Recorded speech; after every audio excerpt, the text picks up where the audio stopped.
Writing an introduction, कैसे आपने introduction लिखना है। First of all you have to give the heading of introduction and name of the supervisor. आपका जो भी सुपरवाइज़र है, मतलब जिसने आपको इंस्ट्रक्ट किया है कि मतलब आप बनाओ। मैं ये लेसन 10 उनके लिए बोल रही हूँ जो लाइक स्टूडेंट्स हैं, जो बीएड कर रहे हैं, या जो लेसन 10 जिनको कहा जा रहा है बनाने के लिए ड्यूरिंग देयर स्टडीज़। टीचर्स जो हैं वो अपने हिसाब से बनाएंगी, उनके लिए जो है वो सुपरवाइज़र उनका मे बी प्रिंसिपल हो। So starting from name of supervisor, like supervisor is your teacher. यहाँ पे आप अपने सुपरवाइज़र का नाम लिखेंगी और यहाँ पे स्कूल का नाम लिखेंगी जहाँ पर जाके आप लेक्चर डिलीवर कर रही होंगी, उस स्कूल का नाम आएगा। नेम ऑफ स्टूडेंट टीचर, तो स्टूडेंट टीचर आप हैं क्योंकि आपने वहाँ पे जाके लेसन डिलीवर करना है, तो यहाँ पे आपका नाम आएगा। यहाँ पे आपका रोल नंबर आएगा और then subject, English, Urdu, math, जो सब्जेक्ट आप जिस सब्जेक्ट का आप लेसन प्लान बना रही है वो सब्जेक्ट आएगा। एंड देन क्लास, कौन सी क्लास है और सेक्शन कौन सा है और कौन से पीरियड में जो है वो आपने जाके अपना लेक्चर डिलीवर किया है या करना है। और आपका टॉपिक कौन सा है, टॉपिक मीन्स चैप्टर कौन सा है, और टॉपिक दोनों में से कोई भी चीज़ जो आप डिलीवर करेंगी वो आएगी यहाँ पे। अब उसका सेकंड पार्ट जो है फॉर्मेट का, एड्स टू यूज़। आप किन किन चीज़ों की मदद लेंगी अपने लेसन को डिलीवर करने में, ठीक है। कौन कौन सी चीज़ें यूज़ करेंगी वो यहाँ पर आएंगी। यहाँ पे मैंने डैश इसलिए लिखा है क्योंकि आप अपने हिसाब से वो चीज़ें पुट करेंगी। मैंने आपको एग्जाम्पल दी हुई है नीचे कि ब्लैक और वाइट बोर्ड लाजमी है, लाइक ये तो नेसेसरी है ना, essential part of the lecture है। चॉक हो गया, पॉइंटर हो गया, डस्टर हो गया, chart according to the requirement of the topic, अगर आप चार्ट बनाना चाह रही हो तो। और कंप्यूटर्स तो आई थिंक कंप्यूटर जो है वो कंप्यूटर के सब्जेक्ट से रिलेटेड हो तो फिर जाएंगे। Interactive white boards, text books हो गई, इसके अलावा भी और बहुत सारी चीज़ें, जो जो चीज़ें आप यूज़ कर रहे होंगे वो सब चीज़ें जो है वो आप यहाँ पे मेंशन करेंगे। यहाँ पे मैंने सिर्फ आपको एक हिंट दिया है ताकि आपको कंफर्म हो जाए कि यहाँ पे लिखना क्या होता है। जो रेड कलर से जो मैंने हाईलाइट किया है इसका मतलब वो मेन हेडिंग्स हैं, और जो ब्लू से और ब्लैक से हाईलाइट किया है मैंने, वो इसका मतलब है कि मैंने आपको हिंट्स दिए हैं कि वो आप यहाँ पे ये लिख सकते हैं, एग्जाम्पल्स दिए हैं आपकी आसानी के लिए। अगेन हेडिंग आती है explain what the lesson will attempt to achieve. तो एम्स आएगा, एम में आएगा हमारे पास जनरल एम, जो पूरे एक सब्जेक्ट का जनरल एम होता है, जो मैं अपनी पिछली वीडियो में आपको बहुत डिटेल में एक्सप्लेन कर चुकी हूँ कि जनरल एम जो है वो पूरे सब्जेक्ट से रिलेटेड होता है। तो यहाँ पे आप टू गिव बेसिक नॉलेज और गिव बेसिक स्किल्स, आप यहाँ से स्टार्ट कर सकते हैं, ठीक है। ये मैंने एक एग्जांपल दी है। जनरल के आगे डैश है, डैश में आपको अपना ऑब्जेक्टिव लिखना होगा, तो आप स्टार्ट ऐसे कर सकते हैं, to give basic knowledge about your topic का नाम आ जाएगा, टू गिव बेसिक नॉलेज और बेसिक स्किल अबाउट, मतलब जो भी आपका टॉपिक होगा उसके अकॉर्डिंग आप लिखोगे। यहाँ पे मैंने सिर्फ आपको एक हिंट दिया है। एंड अगेन हेडिंग है ऑब्जेक्टिव्स की। ऑब्जेक्टिव्स जो हैं स्पेसिफिक हैं, स्पेसिफिक भी मैंने बहुत पीछे डिटेल में एक्सप्लेन किया कि स्पेसिफिक ऑब्जेक्टिव्स कौन से होते हैं, तो वो टॉपिक से रिलेटेड होते हैं। तो जो चैप्टर आप पढ़ा रही हो उससे रिलेटेड, तो चैप्टर में जो कुछ भी है, जिस हवाले से भी चैप्टर है उस हवाले से आप जो है उसके रेफरेंस से जो है वो अपना ऑब्जेक्टिव बनाएंगी। तो डैश में आप मैं एग्जांपल दी है आपके, टू गिव अवेयरनेस अबाउट, किसके बारे में अवेयरनेस देना चाह रही है, कौन सा टॉपिक है। ये तो सिर्फ एक हिंट दिया है मैंने आपको, हेल्प हो जाएगी, इससे मदद मिलेगी अपने ऑब्जेक्टिव्स बनाने में। After the completion of the chapter the student will be able to, ये ऑब्जेक्टिव भी हो सकता है स्पेसिफिक का कि बच्चा इस चैप्टर को कंप्लीट करने के बाद the students will be able to, वो ये करने के काबिल हो जाएगा। तो वो क्या करने के काबिल हो जाएगा वो तो डिपेंड करता है आपके टॉपिक के ऊपर।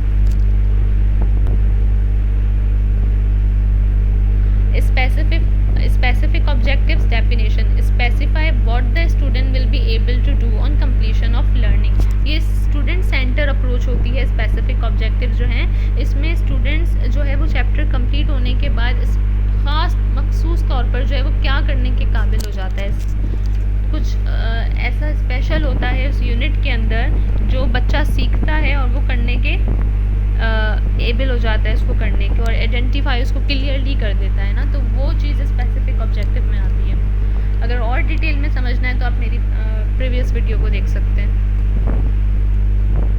Communicate a very specific learning outcome. इसमें मैं फिर वही चीज़ कह रही हूँ, very specific according to your topic. ये सब कुछ मैं पीछे बहुत डिटेल में एक्सप्लेन कर चुकी हूँ, इसलिए मैं यहाँ पे रिपीट नहीं कर रही। ये सिर्फ टॉपिक से रिलेटिव जो टॉपिक के आउटकम्स होते हैं, जो उसके नताइज होते हैं, ये उसकी तरफ इशारा करता है। स्पेसिफिक जो लर्निंग आउटकम होता है can be easily tested for achievement. इसको बहुत आसानी से जो है हम वो टेस्ट कर लेते हैं, ड्यूरिंग क्लासरूम भी कर सकते हैं और एज अ होमवर्क दे के भी किसी भी बच्चे की अचीवमेंट के लिए। ये एक असेसिबल स्टेटमेंट है, बुनियादी स्टेटमेंट है। आपके जो ऑब्जेक्टिव्स होने चाहिए वो स्पेसिफिक होने चाहिए, ठीक है। मैं टॉपिक के लिहाज से बात कर रही हूँ, I am not talking about general objectives, okay. तो मेजरेबल होने चाहिए कि आप उसको आसानी से मेजर कर सको, ठीक है। स्टूडेंट्स को कोई भी एक्टिविटी या काम ऐसा दे के आप उसको मेजर कर सको, और ये एक स्मार्ट वे होता है आपका कि आप अपने ऑब्जेक्टिव्स इस तरह से सेट करो। अचीवेबल हो, ऐसा नहीं है कि आप उसको अचीव ही नहीं कर पा रहे हो, अचीवेबल हो, ठीक है। रियलिस्टिक हो, हकीकत से मबनी हो, ये भी मैं पीछे एक्सप्लेन कर चुकी हूँ कि रियलिस्टिक कैसे होने चाहिए, बहुत ज़्यादा ना हो। टाइम बाउंडेड हो, उस टाइम ड्यूरेशन के अंदर ही जो है वो अचीव हो जाए जो आपने टाइम अपनी क्लास के जो है वो सेट किया है according to your lesson plan.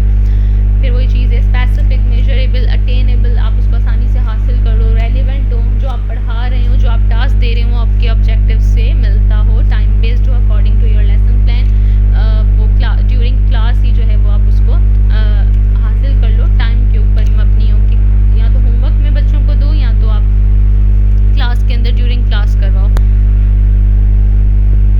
General objectives हैं to develop knowledge of technology among the students. अच्छा, यहाँ पे जनरल ऑब्जेक्टिव्स की मैंने आपको हिंट दिए हुए हैं कि अगर कंप्यूटर का सब्जेक्ट है तो उसमें जनरल ये होता है ना कि बच्चे कंप्यूटर के बारे में, टेक्नोलॉजी के बारे में सीख रहे होते हैं। अब मैंने ये ख़ास किसी टॉपिक से तो नहीं लिया ना, मैंने तो ओवरऑल बात की है जनरल एक कंप्यूटर के सब्जेक्ट की। अब जनरल और स्पेसिफिक अगर फ़र्क समझना है तो आप पीछे वीडियो देख सकते हैं। तो ये है कि मतलब बच्चों के दरमियान एक टेक्नोलॉजी की जो नॉलेज है वो डेवलप हो सकेगी। अगर कोई कंप्यूटर का किसी का टॉपिक है तो वो यहाँ से जो है वो इस ऑब्जेक्टिव को जो है वो उठा सकता है। To enhance student reading skill, अब इंग्लिश की और दूसरी जो है वो इससे ये ऑब्जेक्ट भी लग सकते हैं कि मतलब बच्चों के जो है वो रीडिंग स्किल्स इन्हेंस होंगे, क्योंकि ड्यूरिंग क्लास आप बच्चों से रीडिंग करवा रहे होगे, डिफ़िकल्ट वर्ड्स यूज़ करवा रहे होगे, तो इससे स्टूडेंट्स की रीडिंग स्किल्स इन्हेंस होंगी। तो ये भी एक जनरल ऑब्जेक्टिव है, ये किसी खास टॉपिक से रिलेट नहीं करता, ये ओवरऑल सब्जेक्ट से रिलेट करता है।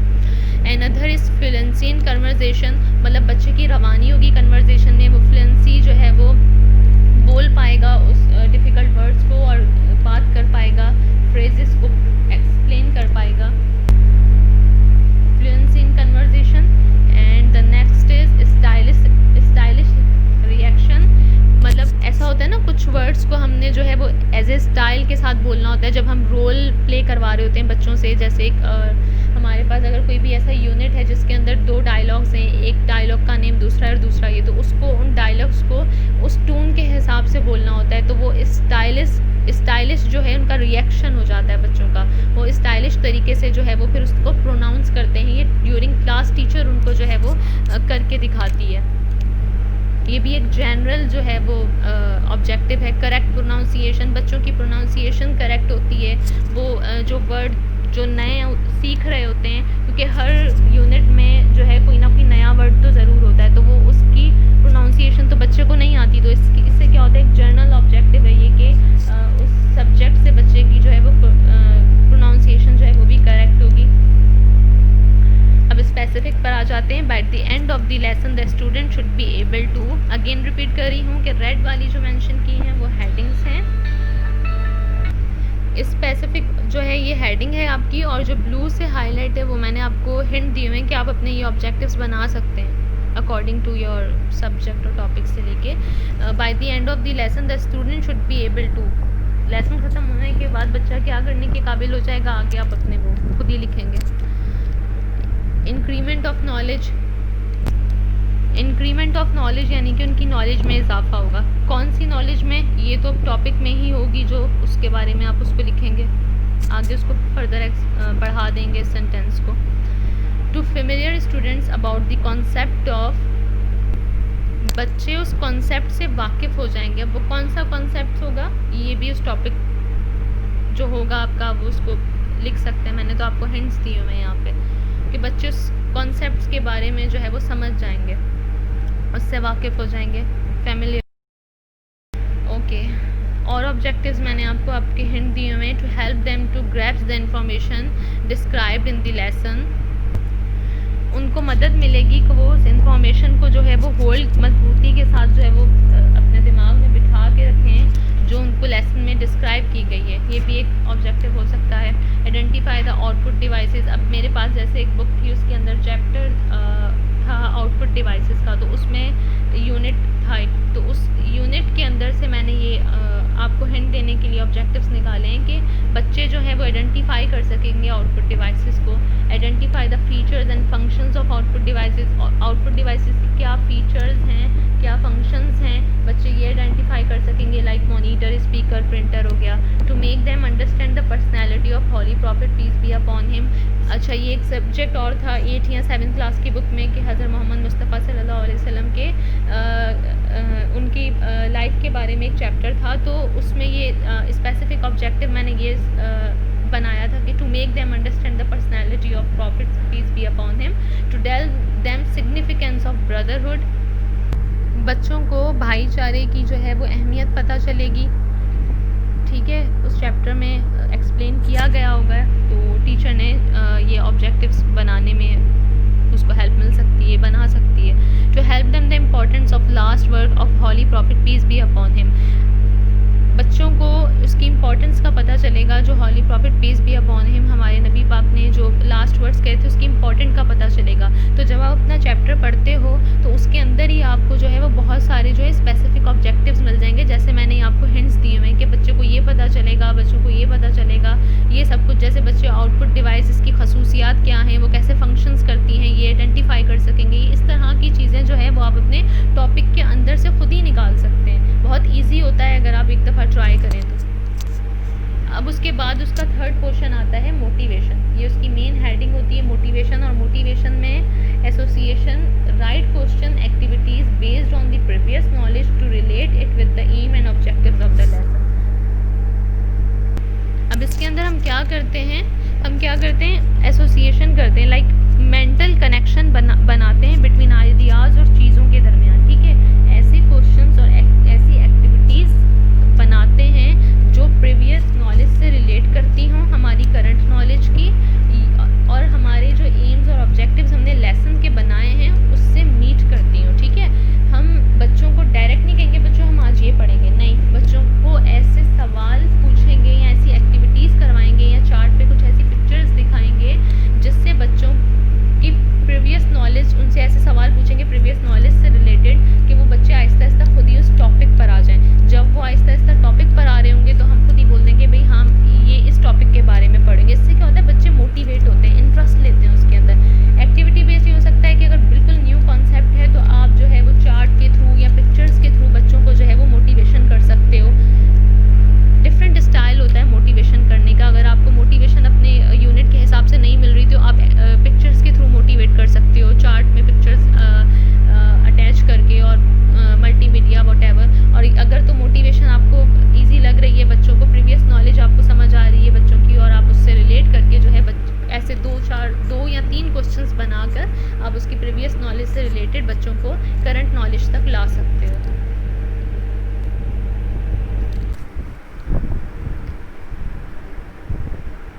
मोटिवेशन कैसे करवाएंगे, यहाँ पे मैं आपको एग्जांपल देती हूँ। जैसे मैंने ऑब्जेक्टिव्स में एग्जांपल दी थी कि अगर हमारा टॉपिक है, चैप्टर है एक बुक में गवर्नमेंट स्कूल की, हज़रत मोहम्मद मुस्तफ़ा सल्लल्लाहु अलैहि वसल्लम, तो उसमें मैंने उसके ऑब्जेक्टिव्स बनाए थे, आपको पीछे एग्जाम्पल के तौर पे दिखाए थे। अब यहाँ पे मैं उसी की आपको मोटिवेशन दिखाती हूँ कि बच्चों को कैसे उस टॉपिक की तरफ लेकर आ सकते हैं। एग्जाम्पल है, हम बच्चों से पूछेंगे हु वी आर, ठीक है, आपको पता है रिस्पॉन्स में क्या आएगा। ठीक है, व्हाट इज़ आवर रिलीजन, हमारा रिलीजन क्या है, ऑब्वियसली वो कहेंगे इस्लाम। And then third question is how many prophets are there in Islam, कितने प्रॉफिट्स हैं हमारे इस्लाम में। And then who was our first prophet, हम ये पूछेंगे। And then we can ask from then who is our last prophet. तो आ गए ना हम उस टॉपिक की तरफ जो हमारे टॉपिक का नाम था प्रॉफिट हज़रत मोहम्मद मुस्तफ़ा सल्लल्लाहु अलैहि वसल्लम। तो हम इस तरह से मोटिवेशन बच्चों की करेंगे कि उनको टॉपिक की तरफ लाने के लिए मैंने प्रीवियस नॉलेज को लिया, प्रीवियस नॉलेज से उसको एसोसिएट किया और उसके बाद जो है मैं उसको आहिस्ता आहिस्ता जो है वो कहाँ तक लेकर आई, उनकी करंट नॉलेज तक लेकर आई। ये एक अच्छा तरीका होता है। अगर टॉपिक बहुत टफ है और अब प्रीवियस नॉलेज उनकी बच्चों की नहीं है और तो आप क्या कर सकती हो, बच्चों को जो है वो चार्ट के ऊपर पिक्चर्स के थ्रू मोटिवेशन करवा सकती हो, मतलब चार्ट दिखा के उनको मोटिवेशन हो सकती है। इस तरह की बहुत सारी तरीके। और एक और चीज़ यहाँ पे बता दूँ कि मोटिवेशन में ज़्यादा से ज़्यादा 3, 4 या 5 सवाल हो सकते हैं, मैक्सिमम 5 से ज़्यादा सवाल जो है वो नहीं होते। नेक्स्ट है हमारे पास प्रोसीजर। उसके बाद हमारे पास मोटिवेशन के बाद अगला स्टेप जो आता है वो प्रोसीजर का होता है। अगेन रिपीटिंग प्रोसीजर और ये स्टेटमेंट ऑफ द टॉपिक, ये आपको बने बनाए जो हमारे लेसन प्लान होते हैं उसकी ये मेन हेडिंग्स होती है, नीचे आपको खुद लिखना होता है। तो नीचे मैं आपको एग्जांपल के तौर पे चीज़ें समझा रही हूँ और जो रेड और महरून टाइप की जो हाईलाइट फ्रेजेस और सेंटेंसेस हैं वो आपको लेसन प्लान के ऊपर जो है वो लिखी हुई चीज़ें मिलती हैं। तो प्रोसीजर के अंदर पहले आता है स्टेटमेंट ऑफ द टॉपिक, मतलब टॉपिक को जो है वो बयान करना। तो हम बच्चों को कहते हैं टुडे वी लर्न अबाउट। आपका जो आंसर होता है वो ये होता है कि टुडे वी लर्न अबाउट। अब आगे अपना टॉपिक के बारे में बताओगे, today we are going to study about. ज़ाहिर है आपने मोटिवेशन करके बच्चों को टॉपिक की तरफ तो ले आए, फिर आप बच्चों को कहोगे कि now we are going to study about this and that. उसके बाद आता है कंटेंट। कंटेंट ये भी मेन हेडिंग है उसकी लेसन प्लान की। Select and write the content related to the aim and objectives of the lesson. अब यहाँ पे वो चीज़ कह रहा है कि लिखा हुआ होता है आपके लेसन प्लान में कि वो सेलेक्ट करो और वो लिखो जो रिलेट करता है आपके एम और ऑब्जेक्टिव से। जब मैं लेसन प्लान आपको नेक्स्ट वीडियो में बनाना सिखाऊंगी उसमें और ज़्यादा आपको क्लियर हो जाएगा कि जितना कंटेंट हमने पढ़ाना है, 1 पेजेस पढ़ाने हैं, 2 पेजेस पढ़ाने हैं, अगर कोई स्टैंजा है, कोई पोएम है, तो उतना ही कंटेंट हमने लिखना है उस लेसन प्लान के अंदर जितना एक क्लास के अंदर हम कवर करवाएंगे। और वो जो कवर करवाएंगे वो हमारे जो एम्स और ऑब्जेक्टिव्स हैं वो उसी से ही रिलेट करने चाहिए, वो उससे हट कर नहीं। पता चले कि आपने एम्स और ऑब्जेक्टिव्स जो हैं वो आपने एक क्लास के अंदर 2 पेजेस कवर करवाएं, ठीक है, और आप ऑब्जेक्टिव्स जो हैं और एम्स जो ऑब्जेक्टिव्स हैं आपके इस पैसे के वो आप 3rd पेज में से देख रहे हो, तो ऐसा नहीं होना चाहिए। Right down the lesson first 2 lines and last 2 lines if the paragraph is big. अक्सर ऐसा होता है कि देखें हमारे पास जो लेसन प्लान होता है उसमें इतनी जगह नहीं होती है कि हम अगर 2 पेजेस हैं बुक के तो वो दोनों पेजेस हम पूरे लिखें। तो असूलन जो बात है कि हम क्या करते हैं कि राइट डाउन द लेसन, हम लेसन की पहली 2 लाइन्स लिख देते हैं और लास्ट की 2 लाइन्स लिख देते हैं। पहली 2 लाइन्स लिखने के बाद हम डॉट डॉट डॉट्स डाल के और लास्ट की 2 लाइन्स लिख देते हैं अगर पैराग्राफ बहुत बड़ा होता है तो। एंड देन अगर पैराग्राफ नहीं है बड़ा, if not then write down the selected passage on content. फिर उसमें से सिलेक्टेड पैसेज जो आपने सेलेक्ट किया है पढ़ाने के लिए वो लिखो, स्टार्ट का पैराग्राफ लिखो एंड उसके बाद बीच में 1 लाइन डॉट्स की डाल दो कि कंटिन्यू है एंड लास्ट का जो है वो पैराग्राफ लिख दो। ये यहाँ तो 2 लाइन्स लिखो और अगर तो इतने बड़े नहीं हैं तो आप पैराग्राफ लिखो। ये डिपेंड करता है आपके कंटेंट के ऊपर कितना पढ़ा रहे हो कितना नहीं। नाउ हमारे पास है कि मेथड्स, हम कैसे कौन से मेथड्स जो हैं वो यूज़ करेंगे बच्चों को पढ़ाने में। एक्सप्लेनिंग, हम एक्सप्लेन कर रहे हैं, मिलकर काम करवा रहे हैं बच्चों को। लर्निंग बाय टीचिंग, डिमॉन्स्ट्रेटिंग है, या वो अगर कुछ ऐसा टॉपिक है जिसमें हम डिमॉन्स्ट्रेट करके दिखा रहे हैं बच्चों को वो चीज़। तो अगला स्टेप होता है हमारा मेथड का, ये हेडिंग होती है हमारी। Name the methods you would apply. फिर उसमें लेसन प्लान में आपको ये कहा जाता है कि वो मेथड्स लिखो जो आप अपनी ड्यूरिंग लेक्चर अप्लाई करोगे। और वो मेथड्स जो मैं आपको कुछ एग्जांपल्स दे देती हूँ, बाकी तो आप जो मेथड्स यूज़ करोगे वही लिखोगे। Right down the methods those you would apply during lecture. वो मेथड अप्लाई करो जो ड्यूरिंग लेक्चर आप अप्लाई करोगे। फॉर इंस्टेंस एग्जांपल दी है लेक्चर मेथड, जैसे लेक्चर टीचर दे रही होती है, जैसे मैं आप लोगों को एक तरह से लेक्चर दे रही हूँ, कुछ भी समझाना, लेक्चर देना, तो वो लेक्चर मेथड कॉमन मेथड है, ठीक है। उसके बाद डायरेक्ट मेथड आ गया, अगर आप ये यूज़ कर रहे हो तो फिर ये लिखोगे। प्रोजेक्ट मेथड, अगर आप कोई ऐसा प्रोजेक्ट करवा रहे हो तो प्रोजेक्ट मेथड शो करोगे। ये आपने सारे लिखने नहीं, अगर आप ये यूज़ कर रहे हो अपने ड्यूरिंग क्लासरूम तो ही आप लिखोगे। और आपको कैसे पता चलेगा आप यूज़ कर रहे हो? ये आपको अपने प्रोसीजर से पता चलेगा, आपके लेसन प्लान्स के जो आगे इसका मेथड के जो नेक्स्ट स्टेप है वहाँ से पता चलेगा। Integrated method, integrated like combine करके कुछ पढ़ा रहे हो, एंड देन डिमॉन्स्ट्रेशन मेथड, कुछ टीचर जो है वो कुछ करके दिखा रही है बच्चों को। ये ऐसा अक्सर ऐसा होता है, लाइक फिजिक्स, केमिस्ट्री, या बहुत सारे सब्जेक्ट ऐसे हैं जिसमें टीचर खुद वो करके दिखा रही होती है बच्चों को। इसके अलावा भी जो मेथड्स हैं मैंने यहाँ पे आपको लिख दिए हैं, अगर आपको हेल्प चाहिए हो तो आप यहाँ से देखते हैं। प्रॉब्लम सॉल्विंग मेथड है, रोल प्ले मेथड है। रोल प्ले मेथड कहाँ पर आता है? जब आपके टॉपिक के अंदर दो या दो से ज़्यादा रोल्स दिए हुए नेम्स होते हैं, उसके आगे फ्रेज सेंटेंसेस होता है, फिर एक बच्चा वो ड्यूरिंग क्लास में आप बच्चे को तीन स्टूडेंट्स को खड़ा करके रोल दे देते हो कि एक एक करो और उसके हिसाब से जो है वो डायलॉग्स को रीड करो। तो ये उस कंडीशन में हम रोल प्ले मेथड लिखते हैं। लेक्चर डिस्कशन मेथड, जब बच्चों को हम आपस में ग्रुप वाइज बिठा देते हैं कि वो आपस में एक दूसरे से जो है वो बातचीत करें और डिस्कशन करें, तो या टीचर बच्चों से डिस्कशन करके उनके व्यूज़ ले रही है, तो ये डिस्कशन मेथड में आता है। तो आप देखते जाएंगे कि आप कौन सा मेथड यूज़ कर रहे हैं, तो फिर वो आप करेंगे। इंडक्टिव और deductive method, problem solving method, जहाँ पे टीचर ने बच्चों को कुछ ऐसी एक्टिविटी दी है कि वो कुछ सॉल्व कर रहे हैं ड्यूरिंग क्लास, तो ये भी मेथड हम लिखेंगे। सर्वे मेथड हो गया। प्रोजेक्ट मेथड की भी प्रोजेक्ट दिया है, काम ऐसा दिया है, वो मेथड आ गया। ड्रामाटाइजेशन, डिबेट मेथड, जहाँ पे स्टूडेंट्स डिबेट कर रहे हैं, हर बच्चे से कहा जा रहा है, तो ये मेथड भी लिख सकते हैं। Group discussion, seminar, brain storming, बच्चों को कुछ ऐसी एक्टिविटी या ऐसा कोई क्वेश्चन दिया है जिसमें वो ब्रेन स्टॉर्मिंग कर रहे हैं, तो वो ये उसमें लिख सकेंगे। वर्कशीट, केस स्टडी, क्विज ले रही हैं टीचर क्लास में, वो स्टोरीज़ अपनी मतलब बच्चों से कहा जाए कि स्टोरीज़ या टीचर सुना रही है, तो वो आ गया। रोल प्ले मेथड आ गया। Dramatisation and puppetry method. Next है टेक्निक। आप कैसे पढ़ा रहे हो, क्या टेक्निक्स यूज़ कर रहे हो। अब ये जो है ये असल पार्ट है, ठीक है। ये क्या है? A way of carrying out a particular task. ये एक असल चीज़ है जिसमें आप अपने उस पर्टिकुलर टास्क को कैसे कैरी करते हो, कैसे आगे लेके चलते हो, इसमें आप वो सब कुछ डिटेल में बताते हो। तो ये वाला जो सब पार्ट है लेसन 10 का, वो डिटेल में होता है। इसके अंदर आप बताते हो कि आपने किस तरह से क्या वे है आपका कि आप अपने उस पर्टिकुलर लेसन को जो है वो लेके चलोगे। Right how you would apply the method of present the material and achieve the aim and objectives mentioned at the stage of motivation। ये लेसन 10 के अंदर हेडिंग्स होती हैं कि इसमें आप देखें, आपसे खुद भी पूछा हुआ है लेसन 10 के अंदर, मैंने वहीं से आपको जो है वो शो करवाया है कि right how you would apply, आप कैसे अप्लाई करोगे वो method of present the material. आपने जो बच्चों को पढ़ाना है वो मटेरियल आप कैसे प्रेजेंट करोगे, कौन से तरीक़ाकार से उसको अप्लाई करोगे और अचीव करोगे अपने एम्स और ऑब्जेक्टिव्स को जो आपने मेंशन किए हैं मोटिवेशन में और उस पोर्शन में, ठीक है। वो कौन से तरीके होंगे ये भी मैं आपको सिखाती हूँ कैसे आप कर सकते हैं फॉर दी बिगनर्स जिनको नहीं पता। टेक्निक नंबर 1, अब ये आप ऐसे कर सकते हो।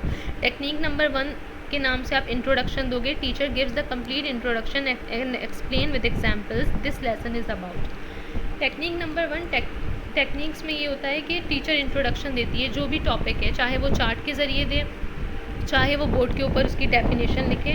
टीचर कंप्लीट इंट्रोडक्शन देती है जितना उसने पढ़ाना होता है उसका, और एक्सप्लेन करती है उसको विद एग्जांपल्स के साथ कि this lesson is about blah blah this and that और कैरी ऑन।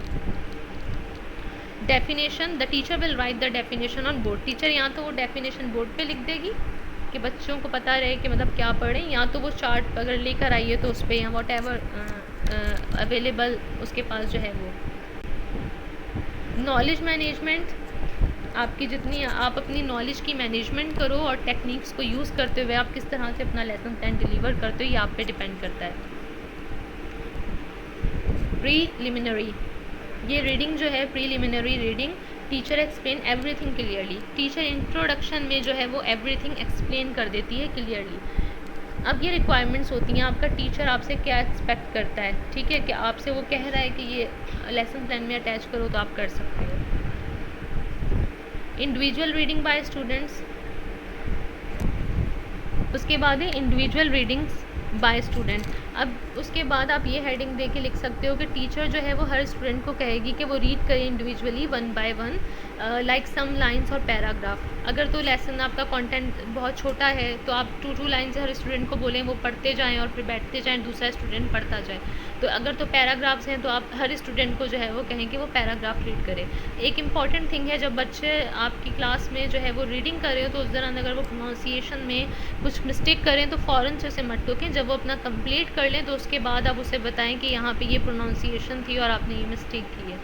तो ये स्टेप होता है। नेक्स्ट उसके बाद आता है मॉडल रीडिंग। मॉडल रीडिंग में क्या होता है कि teacher read the lesson in correct pronunciation loudly. फिर उसके बाद टीचर जो है वो रीड करती है पूरे उस लेसन को बच्चों से पढ़वाने के बाद बिल्कुल करेक्ट प्रोनाउंसिएशन में और लाउडली, ताकि हर बच्चे को पता चले कि उस वर्ड को किस तरह से प्रोनाउंस करना है और उसको किस स्टाइल में जो है वो प्रोनाउंस करना है। साइलेंट रीडिंग ये डिपेंड करता है आप करवाएं या ना करवाएं, ठीक है। मॉडल रीडिंग तो होगी, इंडिविजुअल रीडिंग भी जो है वो ज़रूरी है ताकि बच्चे को खुद से पढ़ना आए, ठीक है। और प्रीलिमिनरी रीडिंग भी जो है वो ज़रूरी है क्योंकि टीचर एग्जाम्पल्स के साथ जो एक्सप्लेन करती है। साइलेंट रीडिंग आप पे डिपेंड करता है कि आप ये करवाना चाहते हैं या नहीं, पर कुछ लोगों की डिमांड होती है या कुछ लोग करते हैं तो मैंने यहाँ पे मेंशन कर दिया। The teacher asks the student to read the content silently and teacher will round in the class to check everyone in the reading. Teacher क्या करती है, हर बच्चे को कहती है कि वो साइलेंटली जो है वो रीड करे क्योंकि उसने रीड किया होता है। फिर वो स्टूडेंट से डिमांड करती है कि अब वो खुद से रीड करे ताकि अपनी प्रोनाउंसिएशन को जो है वो साइलेंटली करेक्ट कर सके, जहाँ पे मिस्टेक हो वो दोबारा से टीचर उसके। और इस दौरान क्या होता है, टीचर राउंड देती है, चेक करती है कि हर बच्चा पढ़ रहा है, यहाँ कहाँ पे उसके मिस्टेक है या कहीं पे उसको हेल्प की ज़रूरत है प्रोनाउंसिएशन में, तो उसको हेल्प करे। और टेक्निक नंबर 2, ये सारा पोर्शन टेक्निक वाला जो पोर्शन है ना बहुत आपको डिटेल में लिखना पड़ता है। टेक्निक 2 है, dear student we learn 5 new vocabulary words, their pronunciation, explanation and their uses in sentences.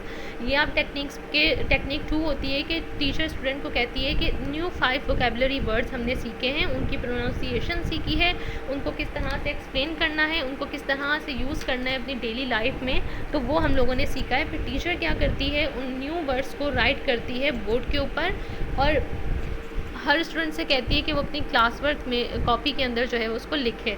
अब जब टीचर ये वर्ड लिख रही होगी तो वर्ड्स भी इंग्लिश में होंगे, उनकी मीनिंग भी इंग्लिश में होगी और उनके सेंटेंसेस भी जो हैं वो इंग्लिश में होंगे। अब उस टेक्निक में इतनी जगह नहीं होती है कि आप हर इस टेक्निक का पोर्शन इतना भी बड़ा नहीं होता कि आप हर एक के सेंटेंसेस जो है वो वहाँ पे लिखो। अगर आप चाहते हो तो इंग्लिश में उनके सेंटेंसेस भी आगे लिखो, लेकिन आप ये एक्टिविटी क्लास में करवा सकते हो कि आप हर स्टूडेंट से बोलो कि वो कोई ना कोई उसका सेंटेंस बना के दिखाए, या आप जो है बच्चों को सेंटेंसेस बना के बोर्ड पे लिख कर दिखाओ और बच्चों से कहो कि उसे कॉपी पे लिखे। Total 5 or 7 use these words in sentences and during this ask student to make your own sentences। अगर तो बहुत ज़्यादा हैं सेंटेंसेस, लेकिन हर लेसन में ऐसा होता है कि कोई ना कोई न्यू वर्ड्स ज़रूर होते हैं, ठीक है। तो वो आपने न्यू वर्ड्स सर्च करने कि ऐसे कौन से न्यू वर्ड्स हैं या डिफ़िकल्ट वर्ड्स, आप डिफ़िकल्ट भी कह सकते हैं, न्यू और डिफ़िकल्ट वर्ड्स उस लेसन के अंदर आप निकालेंगे, उनकी मीनिंग लिखेंगे और उनके सेंटेंसेस बनाएंगे और उनकी प्रोनाउंसिएशन स्टूडेंट्स को सिखाएंगे। तो ये 5 या 7 से ज़्यादा नहीं होते। आप 7 से ज़्यादा लिखेंगे तो वो ओवरलोड हो जाएगा। तो ये मैक्सिमम 5 होते हैं, 7 भी मुझे ज़्यादा लग रहे हैं, पर मैक्सिमम 5।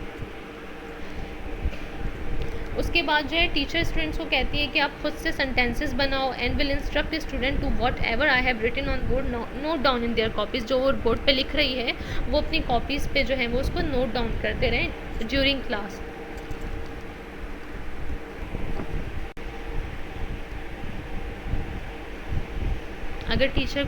अगर आपको मुश्किल हो रही है ये सब करने में, ढूंढने में, तो if you can't find a way then create a way. सोचो तो आप इंशाल्लाह कुछ ना कुछ कर लोगे। इंग्लिश टू इंग्लिश वर्ड्स होने चाहिए and meaning and sentences also in English. आप उर्दू में नहीं लिखोगे, ऐसा नहीं कि आप मीनिंग उर्दू में बता रहे हो, आपको मीनिंग भी इंग्लिश में बतानी है और उसके सेंटेंसेस भी इंग्लिश में बनवाने हैं। तो ये आप पे डिपेंड करता है कि आप बोर्ड पे लिखो और उनसे कहो कि वो कॉपी पे लिखें, या आप ड्यूरिंग क्लास स्टूडेंट से ये एक्टिविटी करवाओ कि भाई वो क्लास में जो है हर बच्चा जो है वो सेंटेंसेस बनाए और लाउडली जो है वो लाउडली खड़ा होकर जो है वो बताए।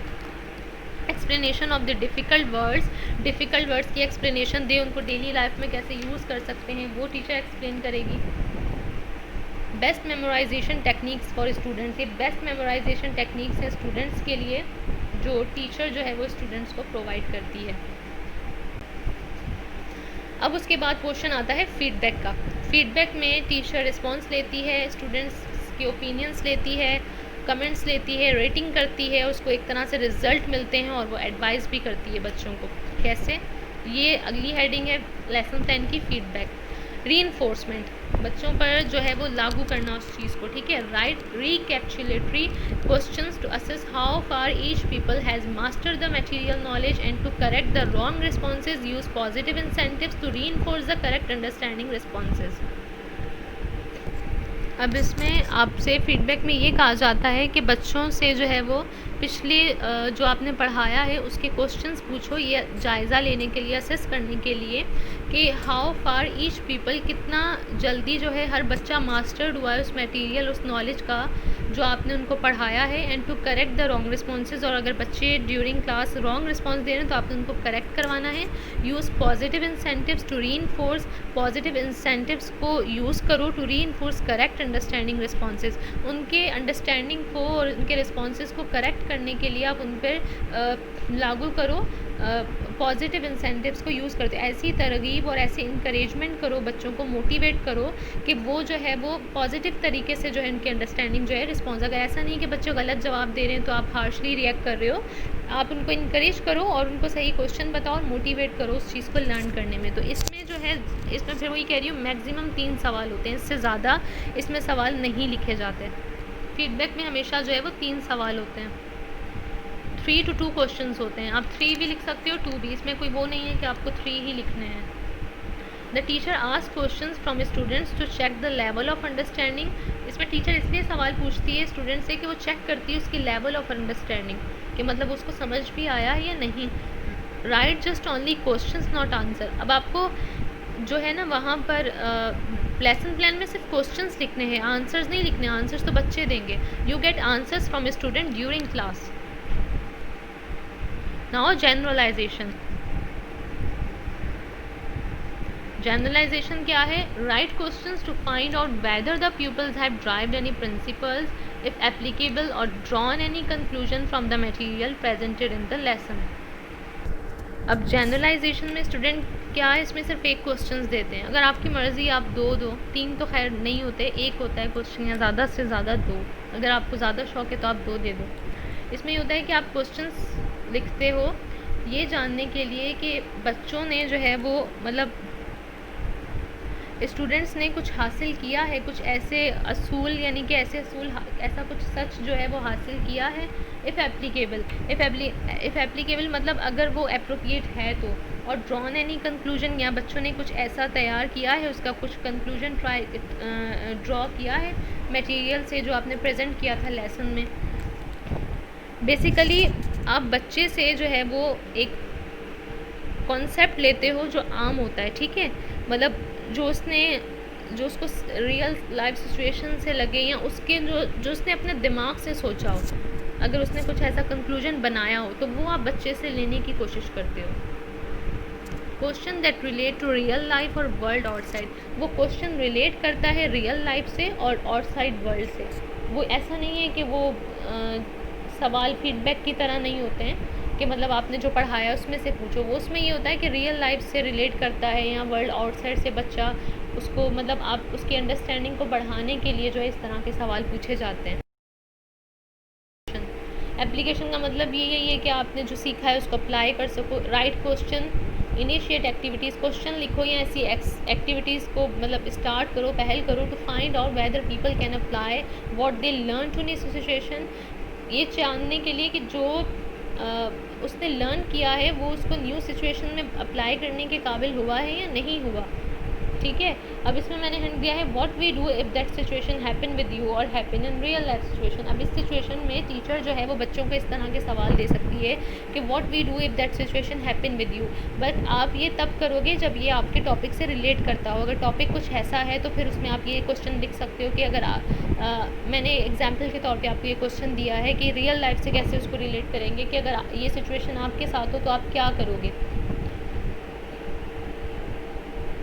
ठीक है। और दूसरा दिया है how would you use this, अगर कोई ऐसा स्किल यूज़ किया है तो आप उसको रियल लाइफ में कैसे यूज़ करोगे। ये क्वेश्चन तो मैंने आपको एग्जाम्पल के तौर पे समझाने के लिए दिए हैं। इसमें भी 1 या 2 सवाल दिए जाते हैं, मैक्सिमम 1, और आप ज़्यादा देने का शौक है तो वही 2।